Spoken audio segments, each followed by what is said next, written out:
PLB Professional Languages Brazil podcasts. PLB Languages on Demand. Join us and give your English an upgrade. Visit our website www.plbnet.com.br or call us on 5586 4141 2527.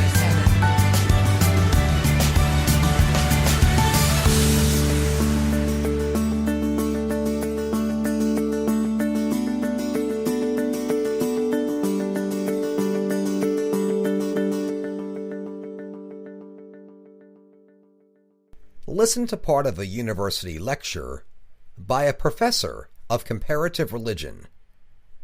Good afternoon, class. In the course of this term, we've examined all the major contemporary religions of the world: Christianity, Islam, Buddhism, Confucianism, Taoism, Hinduism in depth. But before your final examination, I also want to spend a couple of classes looking at some of the more interesting minor religions. And I'd like to start with a very simple, harmless religion that managed to have a disproportionately large influence on world history. And that religion is Shintoism, or Shinto, which is the indigenous religion of Japan. There was no historical founder of Shinto like Buddha or Muhammad, and Shinto has no sacred texts. It has no images or icons. It has no laws or commandments.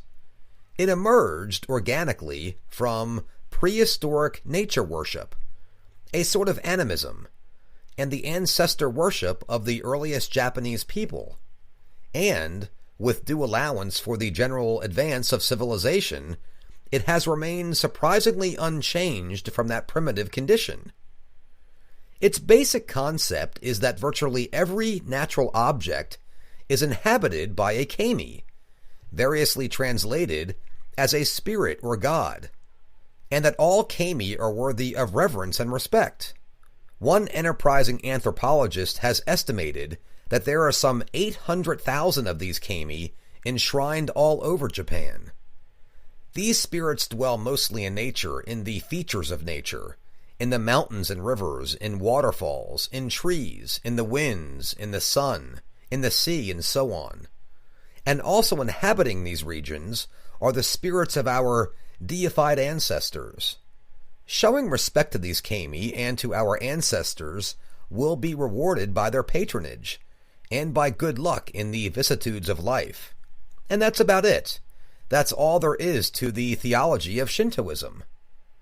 There are innumerable Shinto shrines established throughout Japan, and they're for the most part relatively very simple structures, usually located in a quiet natural setting, even if they're in the center of a city, usually hidden away within a grove of fine old trees. They're distinctively marked by a torii, which are a traditional gateway. Torii are composed of two tall uprights and two crossbars at the top, and usually painted bright red. These gates set off a mundane world from the spiritual world. When you pass under the torii, you leave everyday life and enter the world of the kami. Different gods are enshrined in each shrine. A particularly fine old cedar tree, for instance, or a local hilltop, or, as in the case of the politically sensitive Yasukuni Shrine in Tokyo, the spirits of the war dead. Now, in the 8th century AD, Buddhism arrived from China, along with many other aspects of Chinese culture, and it soon became established in Japan, both mixing with Shinto and also coexisting with it. Then later, in the long feudal period from the 17th to 19th centuries, Buddhism, and also Confucianism, became tools of the shoguns, the powerful Tokugawa regime. However, with the succeeding Meiji Restoration in 1868, the restoration of political power to the emperor, and the rapid social and technological modernization of the country, Japan's nationalistic scholars turned back to pure Shintoism as part of the unique Japanese identity, and in the 1880s, state Shinto was formalized as the national religion of Japan. And this leads us nicely to what I mentioned before, the contribution of Shinto to world history. Now, the preeminent Shinto kami is Amaterasu Omikami, the sun goddess. She's on their national flag, you may have noticed. And Amaterasu Omikami is also traditionally considered to be the founder of the long dynasty of Japanese emperors. This genealogy, of course, makes the emperor divine.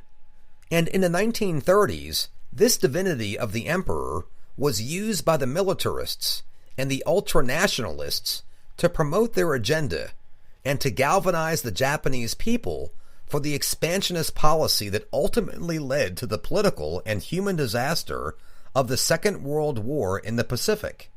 After the war in 1945, Japan's new constitution included articles both renouncing war and renouncing the divinity of their emperor. But today, the emperor still remains as a figurehead of reverence for the people. Amaterasu Omikami's shrine, the Shrine of Eyes, is still a national magnet of pilgrimage for those who want to pay their respects to the emperor and, through him, to Japan. Without religious commandments or a real theology, Shinto doesn't really impact morally on Japanese society, but its influence in daily life is still considerable. Special days of worship come at key points in people's lives: births, coming of age, weddings, rice planting and harvesting, at house raisings and at equinoxes, etc. And many shrines hold their own matsuris, or festivals, to celebrate their foundation or the resident kami. And these are always occasions for eating and drinking, for entertainment and merriment, and for community socializing. Shinto, but a very benign version, is still very much alive in Japanese culture. Join our podcasts, ELB Professional Languages Brazil. WhatsApp number 5586 99970 5812.